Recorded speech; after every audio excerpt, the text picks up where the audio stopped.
Good morning. My name is Dr. Sean Williams, and I'm the lead professor and associate professor of political science here at Campbellsville University.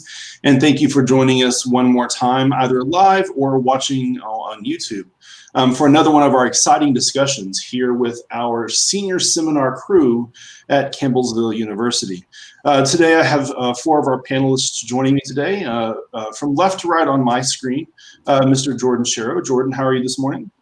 Great. How are you? Fantastic. I also have Jason Beasley joining us. Mr. Beasley, what's going on? Not a whole lot. Doing well. Hunter Wilson, who's coming back. I think all four of these panelists might be coming back from yesterday. Hunter Wilson's here. Hunter, are you having a good day today so far? Having a good one. And then last but not least, Carson Kovalik. Ms. Kovalik, how was your day so far today? It's going pretty well. Fantastic. So let's just go ahead and jump right in. Today we are having a conversation, our second conversation of two on coronavirus. If you didn't catch us for last week's broadcast, please go and check that out on YouTube when we discuss the mask mandates specifically here in Kentucky. And today what we want to do is we want to think about variations in responses to coronavirus and specifically try to understand why the American response appears to be so different from the responses in European countries.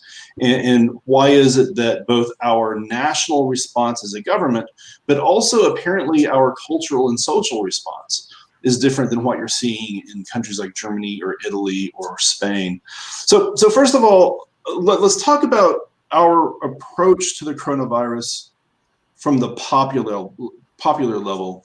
Do you guys feel that Americans have shown a sufficient amount of concern over the coronavirus, or are we basically not thinking it's a big enough problem? I can go ahead and start. Or You are. I feel like no, and I think more specifically the president hasn't either. But he has since then redacted his statements as far as the coronavirus and its seriousness. Of course, he states now that was to make sure we didn't incite panic amongst the population. But then I think things such as the mask mandates and how the CDC has changed its guidelines, it's switched back and forth to masks are effective, they're not, okay, they are again. And I think that just further delegitimized it, I think, for a lot of people. And so I would say it's been kind of inconsistent. To go off of that, I think that people didn't realize how serious the coronavirus was actually going to be. So whenever we were hearing in the U.S. about Italy having like super high case numbers, the Americans didn't understand the effect it was actually going to have on us, because we were getting cases, but we just didn't have the testing capacity that European countries had, because the U.S. officials did not incorporate masks or testing until the middle of March. Not masks, just testing. And so we were having cases that we weren't aware about. So I think that created issues. I think some areas like New York and California have shown a pretty adequate concern for the virus. I just think the main issue in America is it's not consistent throughout the nation. You have some areas where they're taking it very seriously, and some where maybe because of the rural populations or how the governors are responding is just not taking it to the extent that it needs to be taken. You mentioned, Mr. Sharrow, the problem of governors or of rural areas. And here in the United States, we often think about these things from ideological perspectives, that rural areas in America, and maybe this is true around the world, but rural areas, especially in America, are more conservative ideologically than urban areas. Do you guys think that ideology is behind some of this variation, that the fact that Americans are in general more conservative than Europeans, or that so much of America is more rural than Europe? Is that what's causing our different approach? I think it can be in certain cases, but I think the issue really, or not the issue, but I think it's less the partisanship and more so the culture. I want to read a couple quotes I have here. One from David Leonard of the New York Times.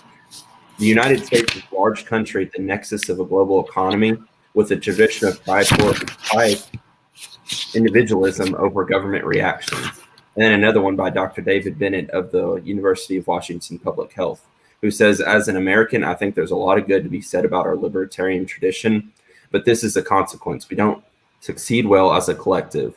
And so I think both men were hinting that it's the culture of America that has been the downfall of the coronavirus. So we focus on individualism and, watching out for ourselves and this libertarian isolationist background. And I think all those things have led us to take it less serious maybe than the European countries who, have more socialized healthcare and things like that, and decide to stick together rather than looking out for themselves. So I don't think it's as much of a partisan issue because, there's different locations and states that think different, which has a lot to do with their leaders or, their individual culture. But I think as a whole collective, the United States culture is just kind of, look out for me. I'll watch out for myself and my health and not necessarily everyone else's, which has kind of been the downfall, at least compared to Europe in our fight against the coronavirus. Well, the rest of you guys. I agree with Jason that the culture plays a big role. But I think that what you're talking about, how Americans aren't as worried about other people, more on themselves, has a lot to do with like the Republican ideology more so than Democratic. Because just when you look at people on the left or like in urban areas, they seem to care more about the well-being of like the whole. Whereas once you get into those rural areas, when it becomes more conservative, that's when you start seeing people worrying about themselves more and kind of taking care of themselves compared to just worrying about other people. And I think like rural areas are just not as worried about it in general. Like I went to a Walmart in a smaller town yesterday, and there were multiple people without masks on. And I think it's just like the fact that it's a smaller town that people just aren't as worried about it. And I don't know if I think it can play into political ideology, but I think size and like level of education of an area plays into whether or not they're actually realizing how bad the coronavirus is. Whereas like in Europe, I think they were relatively well informed and I think bought into it more. And so then they were able to like be worried about others and precautions and stuff that were put in place. I would say political ideology does play I'd say a good portion of the role in like deciding of how you can react to these to the pandemic, or at least according to the studies on my end, results support the claim that political ideology is predictor of behavioral changes in response to COVID-19. And it seems like from what the studies show, conservatives or Republicans were less likely to change behaviors that follow the COVID-19 guidelines. Of course, that plays into what's the Republican belief system, what's their morals, what's their values, versus the left, which is the Democrats or the liberals. So I'd say it does play a somewhat of a factor. Yeah.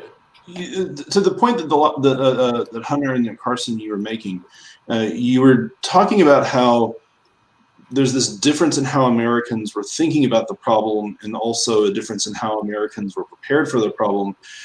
Do you think that on some level, the fact that we weren't prepared to deal with something like a pandemic made us not ignore it? Do you feel that we were less prepared than the Europeans were to confront something like a pandemic? Or is it just entirely about these cultural ideological variables? Well, it's no question we relate to the, as far as getting the tests deployed in a manner in which, go get tested for coronavirus, we were well behind. And it looks like in the differences as far as preparedness, at least in my studies, it seemed like that the EU was pretty efficient in deploying testing sites. Looks like, I'll just read off here what I have. Rapid assessment of the readiness of EU laboratories for molecular detection of 2019 COVID virus demonstrated a fast implementation of molecular diagnostics by the European Union, and they had good geographical coverage for testing. And then in the U.S., I think there was only in the major cities of the U.S. you could probably get a test done in the beginning, but now it's just started to move to rural areas.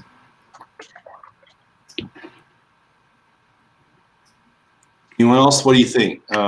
Was the problem that Americans don't necessarily care as much, or is the problem just simply that we weren't prepared to confront the problem? I mean, I think you could say it has a little to do with both. Just because looking at our healthcare system, it just seems to be less set up to deal with like a pandemic because it's just so based on taking care of yourself and not worrying about others. Whereas a majority of the countries in the EU have more socialized healthcare, so it just makes it easier all around once you're having to deal with an unexpected pandemic. Well, and not to keep harping on the same point about American culture, not to bash it at all, but I think in addition to this idea of isolationism, individualism, Americans have this idea that the country that nothing bad can happen to us, that we're kind of above, something bad happening, whether it's natural disaster or economic something. Despite our past, I think a lot of us have that idea that something bad won't happen to us. So when we hear about the coronavirus over in Europe, we'll think, well, that's way over there in Asia and Europe. It's not going to reach here. It's not going to come across the ocean here. So we don't really have to worry about it as much. But as we saw, that was wrong. But I don't think it's necessarily that we didn't take it seriously. It's just we have this idea instilled in us that we didn't think it was going to happen, or at least it wasn't going to be so bad here. And that has a lot to do with the culture here in America, this, America above everything culture. So. There's this old quote from Otto von Bismarck: "God favors fools in the United States of America." And it kind of goes exactly to the point that you were making there, Mr. Beasley. And for that exact same reason, one of the conversations that we were having a lot in the United States is what happens once a vaccine becomes available. So if our response to the COVID crisis is a result of our culture or our ideology, will Americans be willing to take a vaccine if a vaccine is available in the next 3 weeks, as Donald Trump claims is going to be the case, or even if it's going to be a couple of months, as most scientists suggest is probably a more realistic option? Do you think Americans will take a vaccine, or will we just say, as Mr. Beasley suggested, and you know what, I'm not going to catch it, that's for all those other people who live somewhere else? I think people aren't going to take it, at least for the time being. I mean, I don't even think European Union countries will take it as soon as it comes out, because it's so fast, like it's happening so fast. And I don't think that it's going to be as like accurate maybe, or like cause a lot of side effects that people aren't willing to undergo. I mean, I'm not personally going to get it until like there's like a lot of research based on it, and that maybe I won't even get it then. I don't think there's enough time being put into it. Like, and obviously it's being rushed because we want to get back to like a normal, but I mean, how do we do that when we can't do that just because we want to get to normal? We have to be safe about it. And I don't think maybe rushing a vaccine is the best way to go about it. So I think Carson's right that you'll probably see a good amount of people not getting it just all over the world. If I had to guess, I would say it'll still be lower in America just because of that isolationist view. And I mean, even before the show started, I was talking to Dr. Williams just about how I'm personally not going to get it. Like, I don't feel that it's a safe alternative for me where I'm at right now, just because I would be more concerned about the potential side effects of an early vaccine than even the side effects of getting the virus. I'd agree with Jordan on that. I'd say there'd be a lot of hesitation by a lot of different countries, but I feel like the U.S. would be especially low. And it seems like in the EU, they are a little bit more likely. According to this survey of 1,000 citizens in the EU, it was like 73%, I think, were more likely to get or are planning on getting the vaccine when it comes out. But I mean, even here in the U.S. talking to all of you. I don't want to speak for you, but it's like Jordan said. I don't think any of us are going to plan on getting it as soon as it comes out. Mr. Beasley, what about you? Are you planning on going with the virus as soon as it comes out? Or are you going to wait? Are you going to avoid it altogether? No, I'm probably in the same boat as everyone else. I'm going to wait. But, I'm probably not as skeptical on vaccines as everyone else because, I have had a lot because I've had to travel. But, those have been tested and gone through. And honestly, it's not even the science that I'm super worried about. It's the fact that, evidence have shown that younger people are less likely to get it, less likely to get super sick. So I think, taking my chances as a younger healthy person, as opposed to taking maybe a premature vaccine, just weighing the options. I think, not taking it's better for people our age, younger people at least. Yeah, it's interesting following this question up on the heels of the discussion about individualism. Because some might argue that even though you're not likely to suffer significant symptoms, you are as likely to spread the virus to people who might be more likely to suffer symptoms or to even die from the coronavirus. And so the very fact that, in this conversation, and not judgmental, I'm probably not going to rush out and get the virus either for personal health reasons. But the fact that we're not willing to do it to help other people might actually illustrate the point that y'all were making about individualism in America versus other countries. Is there any evidence to suggest that political variables and not necessarily cultural variables are behind the different response in the United States versus other countries? For example, when Donald Trump is president of the United States, however, he was elected without popular support and never has actually, I think, enjoyed the support of a majority of Americans, which is something that's not ever happened in a presidency, that they never were able to hit over that 50% support. Do you think the instability of the American political regime compared to those in other countries has that anything to do with our response to the coronavirus? Well, I think, there's two separate camps when looking at Donald Trump as president. The one camp is that, we've heard the tapes that he downplayed it at first. And, we heard his speeches where he said, it's not a big deal. And then, he kind of changed his viewpoint. And so it's kind of been up and down. So I think that contributes to it, the idea that we're not sure if he's really that serious about it or not. But then, I think there is another political aspect of it. Yeah, like you said, Trump has never hit 50%. I think the highest I've seen in some polls is 46. And that was just for a moment, maybe at his inauguration. So, he doesn't have much support. And so I think a lot of people, even if he does say something, that might be accurate, a lot of people aren't even going to listen, or they stopped listening because, half the stuff he says could not be accurate in the first place. So it's just, I think there is, who the president is has a lot to do with it, and not necessarily how well they do or what they do. I think it's just how much people want to listen to him. Because, you've never seen a president like this who never got really a chance in some people's eyes.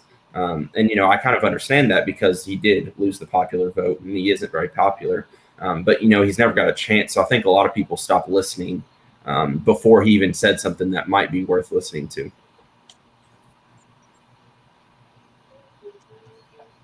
Anyone else? Go ahead. Yeah, I think one issue that we've had because of it is he, as Hunter stated, I think Jason said this too, he's come out at the beginning and said, this is not a big deal. He's not even wearing a mask in public most of the time until recently. And I think one thing he's struggled with is just putting the toothpaste back in the tube, like getting people to believe it's real after you've told them for so long it's not. And that just creates that instability and that indecisiveness to where people just don't really know what to believe in the United States anymore. Whereas I think in the EU, they're pretty united on that this thing is real and needs to be taken seriously. When Donald Trump was trying to explain why he didn't immediately come out and talk about the coronavirus as being a major threat, his argument has been that he didn't want to panic Americans. Maybe cynically, there are a lot of people who have accused him of putting economic growth or economic variables ahead of public health, that he was worried about damaging the economy either as a philosophy or because he was worried about the effect that it might have on his reelection bid. Do you think that that's the case? Is there evidence that concerns about the economic toll that a shutdown might have changed the American response compared to Europeans who seem to be less worried about things like economic growth when making political decisions? Yeah, I think I found some articles talking about how he was focused on the economy more so than EU countries, and so he kind of chose to use a different type of test kit than what the WHO was offering, and so we rejected that because he wanted to use test kits like that were made from in the U.S. and so that we got the money for it instead of, I think, choosing the better option and the safer option of like having more test kits, because Germany, they had a lot more test kits than we did. And so they were incorporating a lot more testing. And so they've been able to catch cases a lot earlier than we have. And so those people were able to quarantine and like stay away from others. And so the deaths have been a lot lower than in the US because I think they had that early onset testing, whereas the US chose to incorporate to not use testing because we wanted to have, I think it's related to the economic benefit of maybe having our own testing versus using the WHO's testing. Well, and America or the United States places value on capitalism, maybe more than a lot of the European countries. And so I think what Trump was doing was thinking that, the economic downfall that could happen compared to the coronavirus, at least in the early stages, they just didn't add up. The economic disaster would be worse. People losing their jobs, even, if you want to get extreme, losing their jobs and not being able to pay for food and et cetera, things like that. And so I think that's what he was doing, was weighing the options. And I think a lot of Americans tend to agree with him because, we do play such a big role in capitalism and the economics of the country. And thankfully, with the shutdowns, the economy is actually coming back a lot quicker than people like the Federal Reserve even thought it would come back. But if we had, shut down earlier, would it have come back as strong as it has, or what would be the effects of that? So I think that's what he was doing, was weighing the positives versus the negatives of the economy. And it's just because we place such value on that, being one of the superpowers of the world, especially when it comes to commerce. Right. Which I'll agree. I don't disagree. I think that having a focus on the economy is just a standard American approach. And so I think he was just I don't know if no one knew how serious it was going to get. And so I think he was trying to play more on the defensive side of the economy and less on the defensive side of case count or death rate. So I'll agree with that. I feel like from the beginning, it was always a concern over the economy. How are we going to do with this if we shut down? Are we ever going to bounce back? I mean, he described as the V shape, right? Come down and come back up. I feel like that was the main issue from the beginning. Was the concern was on the economy. Even I was concerned. I was thinking, I don't understand how we're going to do it if we shut everything down. But I think that's why the focus was there, and it kind of just stayed there. And then that's where you get the people who are less worried about, the virus actually ravaging through communities, but more so on the communities more so on the economics aspect.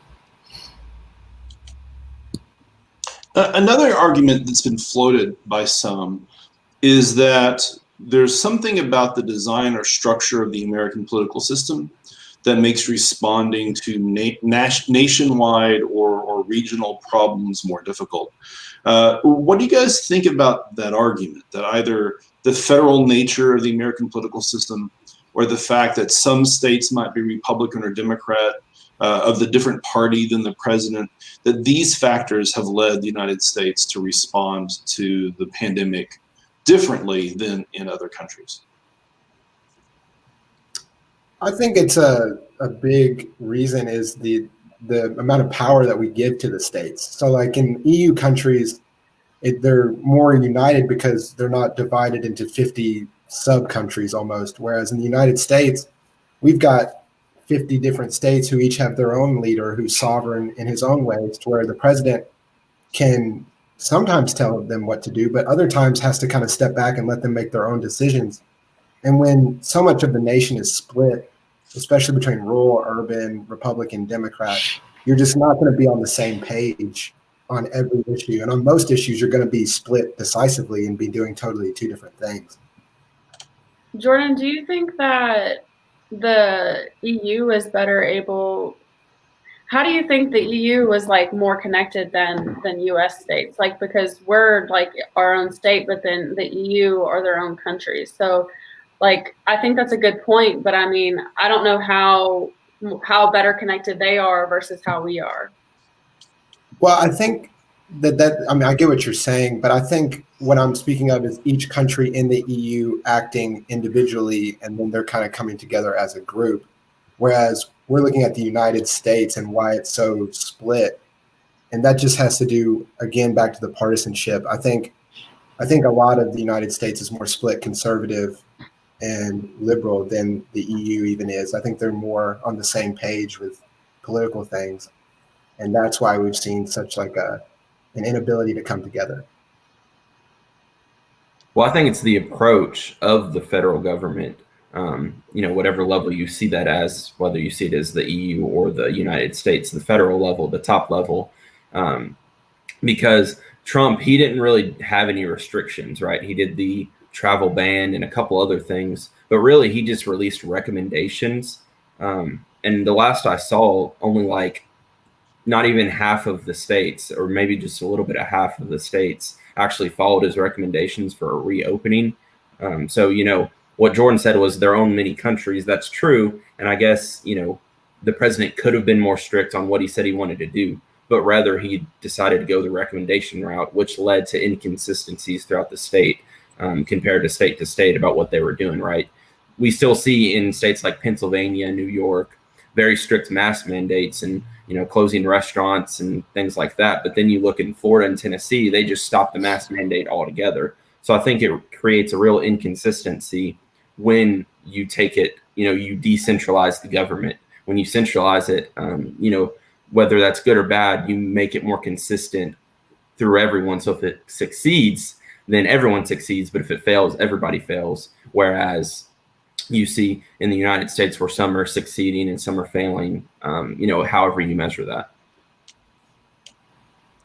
Based on your assessment, do you guys think that the United States should reevaluate its federal arrangement? Should we go even farther than we already have to weaken the states and make the national government more powerful, at least during states of emergency like a pandemic? I think maybe having like a better consistency like during the pandemic, I think would help. I mean, obviously like states are going to get upset, like, because I think state power is very important and like a huge factor in the United States. But I think that we need to have a consistency, like, because when we have like travel bans, like going from state to state, I think that causes like freedom issues, like within like people. And so they get upset. But I think that if we had that consistency, like all over the US, like where some people can go to another state, but then others can't, I think that's like the inconsistency in the US during the pandemic is, I think, has caused a lot of the issues and like why we have a large case count. So I don't want to say, yeah, let's take state power away, but I think that we need to have some sort of consistency, like that plays a role in like when we have future state emergencies. Yeah, Carson, I'm going to disagree with you on that one. I did say that I think it creates more consistency among the states. But looking at one of the studies I looked at, they looked at 49 different countries and what happened during a crisis. And what they found is the more centralized the governments were, the more negative impact it had on the states. So this wasn't just pandemics; it was natural disasters, economic disasters, things like that. And it found there was more death tolls, more people affected because I think once a government gets bigger, the more ineffective it becomes. One, And two, I think the individual states know the needs more than the federal government does, right? So if you're closer to the people, you know what the needs of the people are, whether that's states versus towns or whether that's, federal government versus states. And so I think, maybe we could create a consistency. And in a perfect world, the states would just work together by themselves, right? We would rather have that, but that might not be accurate. But I think the positives of letting the individual states pick for themselves outweighs the negatives of the federal government making the decisions because they know what's best for their citizens. And the Constitution is set up for states' powers, but over the years that keeps depleting. And so I worry that it'll go away completely if we do something as drastic as that. In a sense, Mr. Beasley, I don't want to put words in your mouth, but it's almost like you're suggesting that part of the reason for the variation in the response is just that some parts of the country are experiencing the coronavirus differently. So you might have a different response in New York because New York has had a rougher go of it than you might in rural Kentucky, where people are having a hard time understanding why this is such a big deal. Is that the point that you're making? Yeah, a little bit, because I don't think that one size fits all model would be helpful in Kentucky, because there's no reason for a state like you said, New York versus a state like, well, Kentucky, I think is a little bit of a bad example, but maybe North Dakota or South Dakota. There's no reason for them to have the same restrictions because they were affected by the virus so differently, and at a deeper rate. It has to do with population and different things like that. I just think there's no reason to, what many would argue, including myself, limit freedoms in the name of safety if you don't have to. You don't have to do it if it's not as bad, I think. Drastic measures only need to be taken if there's a huge need for it. And there's just not a need in every part of the country. It's not the same, east to west, north to the south. I agree with that. I think it's easy. Okay. I think it's easy to say that different areas need different approaches when you're talking about North Dakota versus New York. But the question of consistency becomes more important when you're looking at like Kentucky versus Tennessee, because they touch each other. Yet Kentucky's had a mask mandate and Tennessee, as Jason said, does not. And so the real issue starts becoming people from Kentucky going into Tennessee, people in Tennessee going to Kentucky. And it's a lot easier to say consistency is not an issue when they're totally different regions. But when there's states that are touching each other, I think it becomes a much bigger problem. That's kind of what I was playing out whenever I was talking about consistency. And when Jason was talking, I was like, oh, well, I mean, obviously New York has different issues than US, but I don't see an issue with having a consistency of oh, we need to have a mask mandate in place. We have a global pandemic going on. I don't see an issue with that. But I mean, maybe if one state wants to open up their economy, whereas another doesn't, I don't think that consistent. But I think that having a nationwide mask mandate, nationwide, everyone wash your hands, every time you go do something, use hand sanitizer. I wasn't going, I think, as extreme as maybe you thought. And based on what Jordan said, I really agree with him. I mean, we're literally touching Tennessee, and we can go there in a matter of hours and they don't have a mask mandate. So it's are we not going to go there because they don't have a mask mandate, or are we going to allow them to come here because we do? And I think that just having a mask mandate and that small level of consistency is kind of what I was referring to, because I mean, even though we don't, or for example, what you said, South Dakota, North Dakota, I think maybe they could still have a mask mandate in place, even though they are smaller, or they do have a smaller case count than New York, but I think not as high of a level of consistency as maybe you kind of interpreted where I was going with it. So I have to agree with Jordan too. I mean, the Kentucky versus Tennessee comparison, it's like wearing a mask out in public or whenever you're getting up and walking around a restaurant, but then taking it off immediately after you sit down. You need to have some consistency there, and it needs to make some sense, because it doesn't make sense to just cross over from Tennessee to Kentucky where there's all of a sudden no mask mandate, and then you have to put one on immediately after, or vice versa. I think it does need to be some consistency, or maybe just a gradual increase on what you have to do as you get closer to each state's borders, maybe. But yeah, it needs to have some kind of consistency. Yeah, no, Carson, I get what you're saying about, maybe not as extreme, but I see a nationwide mask mandate as extreme, really, if we're being honest. And kind of two things to what you and Jordan were saying about states bordering each other. Like I said, in a perfect world, people would communicate on their own without the government having to tell them to do it, right? The governors of Kentucky and Tennessee would be on the same page in a perfect world. But honestly, I think, the idea of being to travel state to state is an American idea. And that's kind of the beauty of it, right? If you don't like what one state's doing, then you can go to another state. And will that have an effect on public health? I mean, maybe, but I see the value of states' rights and your value to choose which state you like better as a little bit more important than maybe a small increase, or hopefully it's not a big increase in public health, just because that is the beauty of the United States. If you don't like something they're doing, then you can go to another state, which might play it a little bit different.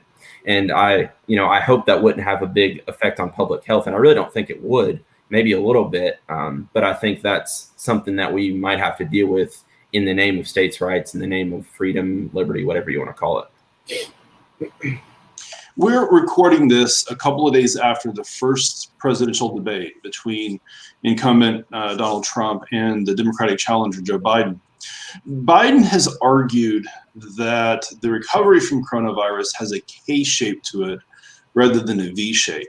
And the point that he's making is that in the United States, we tend to be less concerned about economic inequality than in other countries. That one of the ways we believe economic growth happens is by allowing the rich to get richer, effectively making the poor sometimes poorer. Do you guys find any evidence to support this argument, either when you compare us to other countries or when you compare the states across themselves?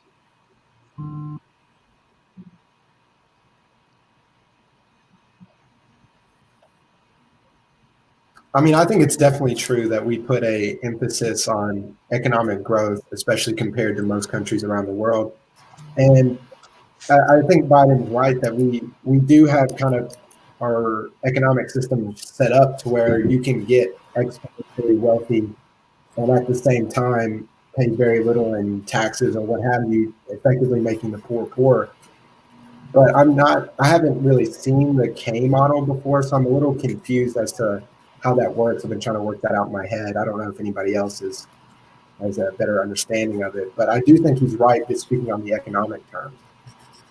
The basic logic for viewers who might also have been familiar with it, the V model argument that Trump has been making is that the economy dropped quickly because of the shutdown, but then is also recovering quickly. Biden's argument is that you've seen a lot of recovery among the wealthy classes. In fact, it looks like the top 1% has gotten richer even during the coronavirus pandemic. However, lower income groups, particularly ethnic minority groups in America, they're still seeing an economic decline since they're the ones who are less likely to have already gotten back to work because they're in service sector jobs where providing services is hard during pandemic. So that's a bit of the idea. I mean, I think that African American or minority communities make up and have disproportionate. They've been hit higher, disproportionately than richer areas, and so I can understand that argument and that we've been more focused on the economic aspect, but then we're kind of ignoring the lower income communities, and I think it's causing some disparities. And maybe Trump's argument about the economy going straight up, because yes, maybe it did for some people, but I think others are still being inordinately affected negatively because they're still not back at work, and so they're having to work paycheck to paycheck, but then they don't even have a paycheck because their job isn't available right now. And so I don't know. I think the social aspects kind of like socioeconomic aspects kind of has caused issues like been highlighted. So. Yeah, well, I think I think first of all, that's victim of crony capitalism. That's not what capitalism is. There's been a history of just cutting taxes for the wealthy and not everybody else, or bailing out large companies, or giving special favors or subsidies, things like that. And so I think that's what a lot of it has to do with, and that is not what I think America is about. I think that's not what we mean when we say capitalism. But then second, I think the idea that these lower income communities or minority communities are getting poorer during the pandemic is just an argument against lockdowns, because when you do that, you're taking away, people's jobs. You're not taking away the richest jobs who are, trading on the stock market when you shut down the economy. You're taking away the bus driver's job or, the fast food worker's job. So that's whose jobs you're taking away in the shutdown. So I think knowing this is just more of a, pro reopening the economy argument, in the sense that if you want to get everybody working, then open it back up, because, when you shut things down, the people affected most are those in those jobs. You can't, tell the rich people to stop production, or you can't tell the rich people to stop trading on the stock market or buying, houses. That's just not something you can do in a lockdown. That kind of goes around it. So, I think, it's sad that that's happened, if it is true, which I think, it does have some truth to it. But it's just an argument for pro reopening. We're just about out of time, but I do want us to get to at least one final question. So I'm just going to throw this out there. I'm going to ask each of you to respond. One of the questions that we're all worried about is, when does this all come to an end? And while we don't want to make everything horse race, let's talk about it being a horse race. Based upon what you've seen so far, do you believe that Europe will get back to normal more quickly than America? And perhaps as a follow-up, when do you think normalcy returns to the United States? And Ms. Kowalik, I'll let you answer this question first. I definitely think Europe is going to be back to normal a lot quicker than us, but I also think that they were able to confront the pandemic a lot quicker, just by the level of testing that they incorporated.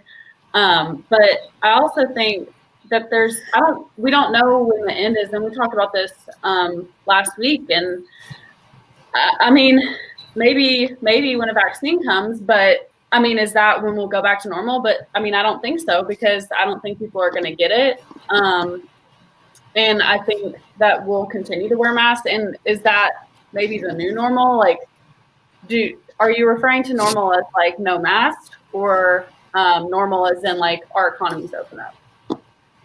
Yeah, it's a great question. I think with normal, when not only does the economy open up, but when we don't have to worry about things like social distancing, or restaurants can be completely open, or I can go back to a baseball game. I think baseball might be normal for me. Mr. Beasley, what do you think? Do you think America is going to win the reopening race, or do you think that'll go to Europe? And how long do you think it'll take?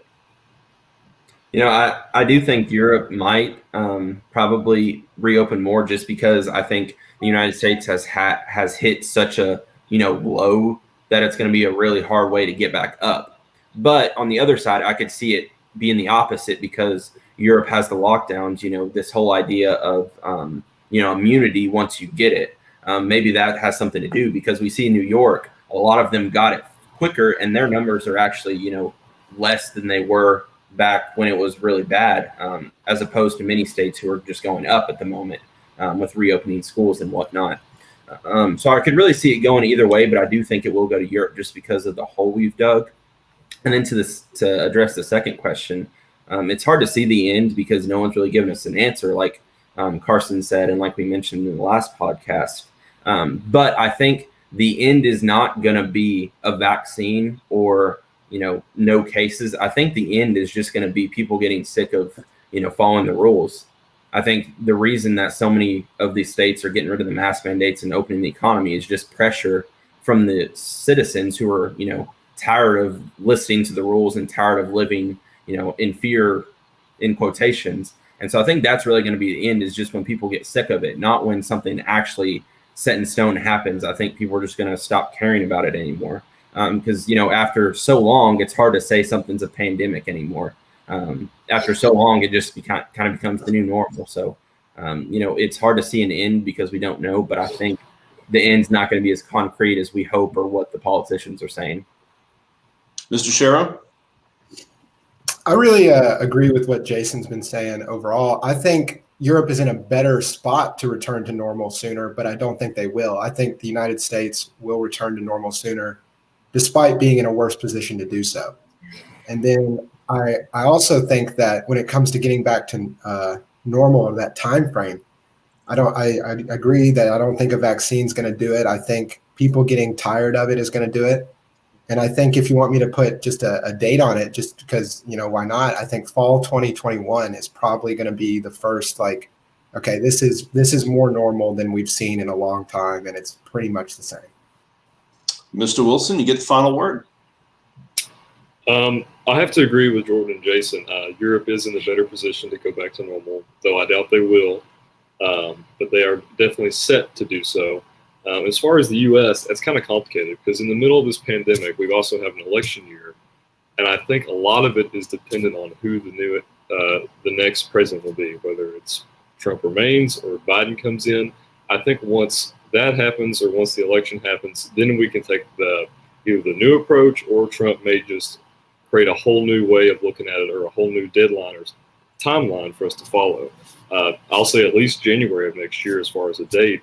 Because at least then we'll know who's going to be in office and what the outlook is going to be for the American people. We are completely out of time. I want to thank everybody at home for joining us, who joined us live, and also to any of you who catch us on YouTube as part of our live stream. I hope you enjoyed our conversation. If so, please check out some of the others. And if you're following along with us live next week, we're going to have a mostly new set of panelists. I believe Mr. Sherrill will be coming back. But we're going to be shifting gears from talking about coronavirus to discussing the conflict in Kashmir and hopefully looking towards some solutions. So until next time, thank you for joining us, and God bless.